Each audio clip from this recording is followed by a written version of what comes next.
gwe babbyeko kaadi yeewera okufa n'omuntu akakiiko kakyagaanya okulangirira omuwanguzi. Akakiiko kakulira ebyokulonda ka Electoral Commission kalabudde ne ssekulabula bonna abeewandiisizza ku bifo by'ababaka ba Parliament obuteetantala kuba nkungaana ez'okuyega abalonzi mu kiseera kino okutuuka ng'ennaku z'omwezi 10 Novemba kampeyini lwe zinaatandika mu butongole. Olwaliro akakiiko kayingidde olunaku olwokubiri nga kasunsulamu abo abeegwanyiza ebifo by'ababaka ba Parliament era amawulire ge tufunye gagamba nti olunaku olwasoose eggulo okutwaliramu lwatambudde bulungi. Omwogezi w'akakiiko k'ebyokulonda Julius Muchunguza agambye nti okusinziira ku byakakungaanyizibwawo okusinziira ku ebyo bye bakkaanyaako kampeyini z'ababaka ba Parliament n'abo abaasunsulwamu edda ku bifo bya gavumenti ez'ebitundu zirina kutandika nga 10 Novemba. Akakiiko kaagala okutabaawo bonna abagenda okutandika kampeyini z'omwezi ogujja ennaku z'omwezi 10 omwezi ogw'11 beeyise nga ba presidential candidates babadde beeyisa kuba ba presidential candidates akakiiko kaagala kubeebaza kuba okutwaliza awamu beeyisiza bulungi bagoberedde amateeka n'abawagizi baabwe ne ba agency baabwe batulaze ekifaananyi ekirungi ba presidential candidates katusaba buli omu kati agenda okwetaba mu campaigns ba members of parliament n'abo gavumenti ez'ebitundu nabo bagoberere programs.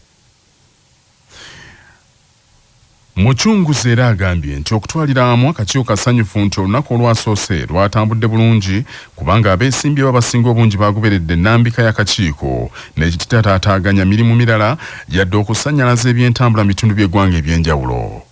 Era emirembe gyabaddewo okutwaliza awamu wonna mu ggwanga olunaku olwajjo akakiiko ne bannayuganda ke baagala okulaba olunaku olwaleero olunaku olusembayo. Naye ng'ekikulu ekirala kiri nti twagala kubategeeza nti kampeyini tezinatandika. Weewaawo abagenda okusunsulwamu baddembe okusinkana abawagizi baabwe mu bifo bye bategese okujaguza okusunsulwamu. Omala oyinza okusinkana abantu bo naye tekitegeeza nti kampeyini zitandise era tugenda kusuubira nti olunaku olw'enkya n'olunaddako ojja kugamba nti ate ngenze wano okujaganya nedda.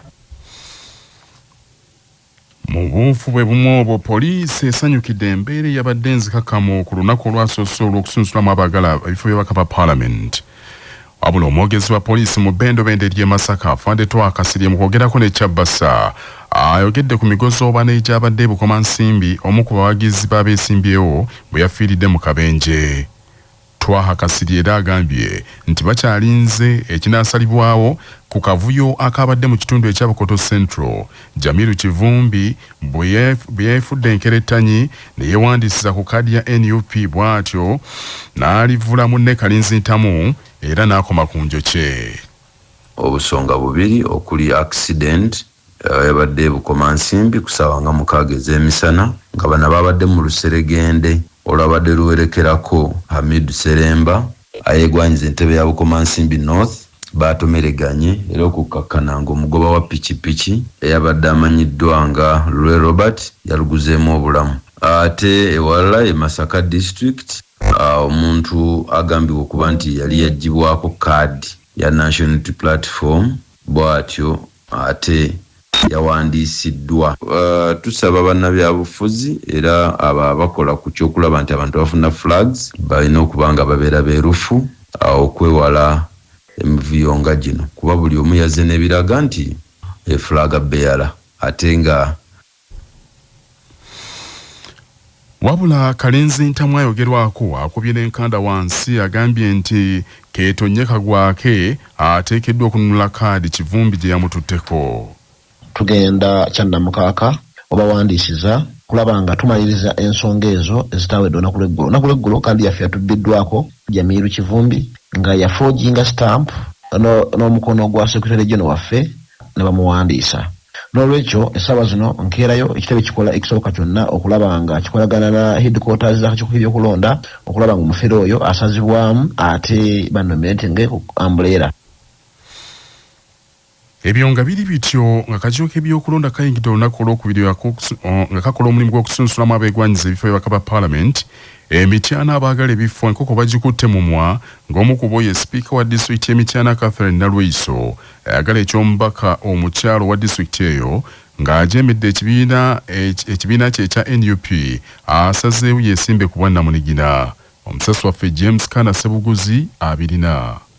nga bwe gwabadde olunaku lw'eggulo ne leero abeegwanyiza ebifo ebyenjawulo mu disitulikiti y'Emityana bakedde kweyunira kakiiko ka byakulonda okusunsulwamu bagende bavuganye. Olwaleero abamu ku betusanze mu kifo kino ye sipiika wa disitulikiti ey'Emityana Catherine Naroiso tusuubira ono nga yeetaba mu kamyufu k'ekibiina NUP kyokka kaadi n'etamuweebwa nga mu kiseera kino asazeewo akomewo yeesimbewo ku lulwe ng'omuntu. Mu kwogerako ne radio ya Kabaka ono atubuulidde ensonga lwaki akoze okusalawo kuno. Naye nga bwe kiri nti ebyomunju tebitottolwa era naye eddoboozi ly'abantu eryawamu emirandira gy'Emityana gyasazeewo nti nzije kubanga nze gwe gyali gitaddemu obwesigwa. Olunaku lw'eggulo akuli akakiiko k'ebyokulonda Emityana Charles Lebero yategeeza nti abantu 23 be bajjayo empapula okusaba ebifo ebyenjawulo ng'olunaku lw'eggulo 16 be basunsuddwa ekitegeeza nti leero singa bitambulanga bwe yabitubuulidde abantu 7 bokka be bagenda okukolwako mu kakiiko kano. Kurashana munana akanyuze munana CBS FM James Kana Sebuguzi ndi Mityana. Wano mu Kampala embeera ekyali yakimpooze ku kitebe ky'akakiiko k'ebyokulonda k'e Kampala akasangibwa entinda olw'ababaka abaagala okusunsulwa okujja mu nsoolesole era olwaleero bannakibiina kya NRM be basuubira okubeerawo mu bungi. Omusasi waffe John Musi yakedde dda entinda.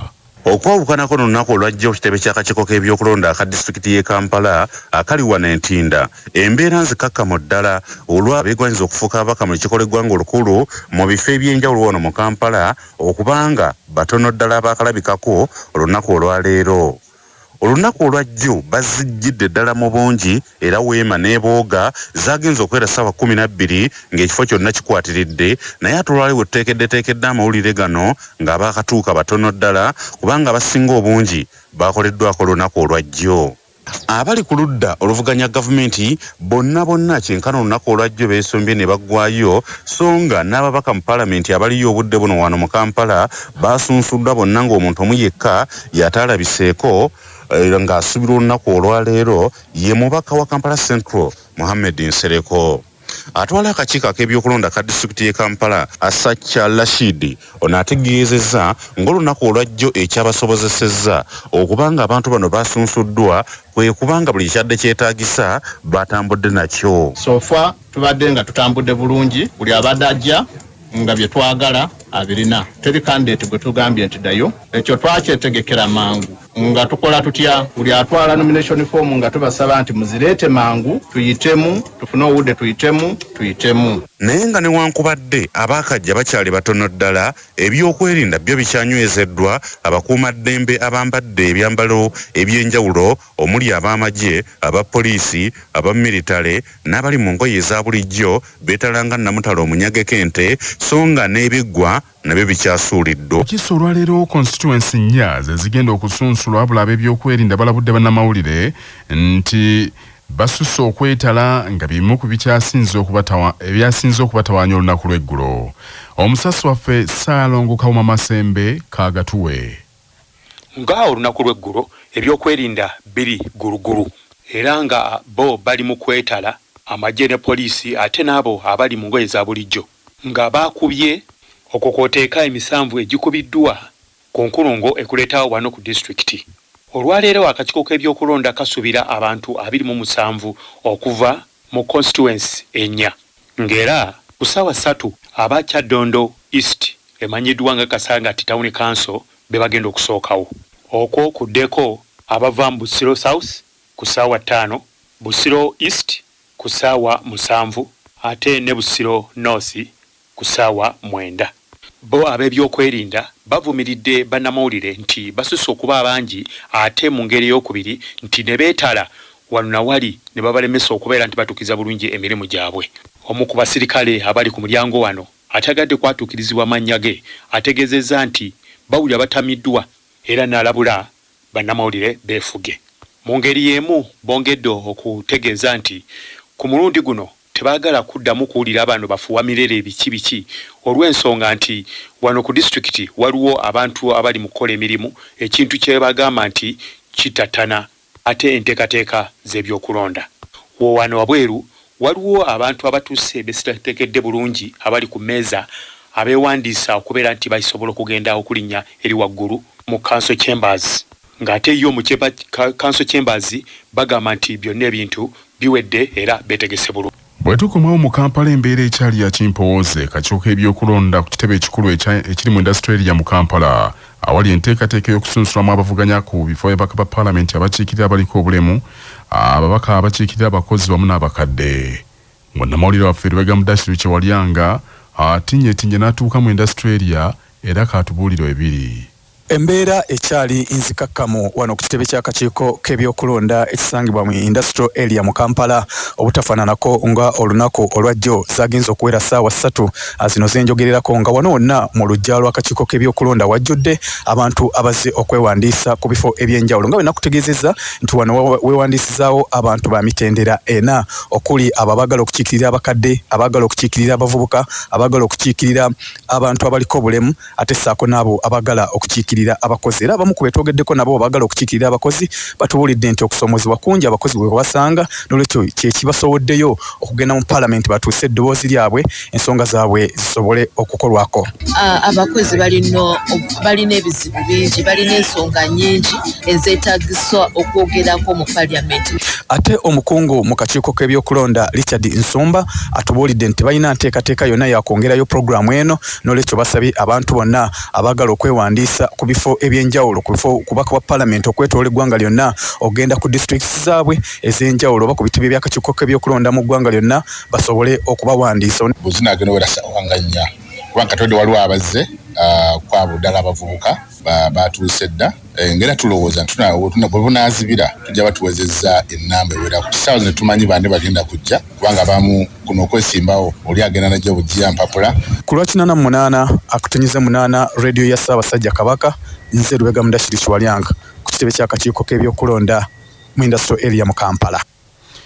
Ate mu disitulikiti y'e Kalungu kizuuliddwa nti ebibiina by'obufuzi 4 byokka byebisimbyeo abaagala ebifo by'ababaka ba paalamenti era ebibiina ebirala tebifunye babikwatira kaadi. Disitulikiti y'e Kalungu erimu constituency 2 okuli Kalungu East ne Kalungu West saako ekifo ky'omubaka omukyala. Ebibiina ebina byokka okuli Democratic Front, NRM, NUP ne Democratic Party bye bikyafunye y'ababikwatidde ebendera era ng'olunaku lw'eggulu abantu 11 be baasunsuddwa e Kalungu okuli ababiri abaasunsuddwa ku ky'omubaka omukyala ate 8 ne basunsulwa okuvuganya ku kifo kya mubaka owa Kalungu West ne Kalungu East abantu 5 be bawandiisiddwa. Akulira ebyokulonda mu disitulikiti y'e Kalungu Ndabukenya Teddy ategeeza nti leero basuubira abantu 5 bokka be bagenda okusunsulwa kyokka abasabye bagende beewandiise nga balina ebiwandiiko ebituufu era bakwate obudde. Mu kiseera kyekimu mu munisipaali ya Ssaabagabo Makindi bannakibiina kya NRM bo batandikiddewo ebikujjuko nga bajaganya olw'abantu baabwe abakutte bendera y'ekibiina abasunsuddwa eggulo n'olwaleero. Richard Lutando wa NRM e Busaabala agambye nti entujjo y'amaanyi nnyo e Busaabala gye bagenda okutongoleza bonna bakwatidde NRM bendera nti era bakakafu nti NUP bakugikubya kakaka ku luno mu Ssaabagabo eyo.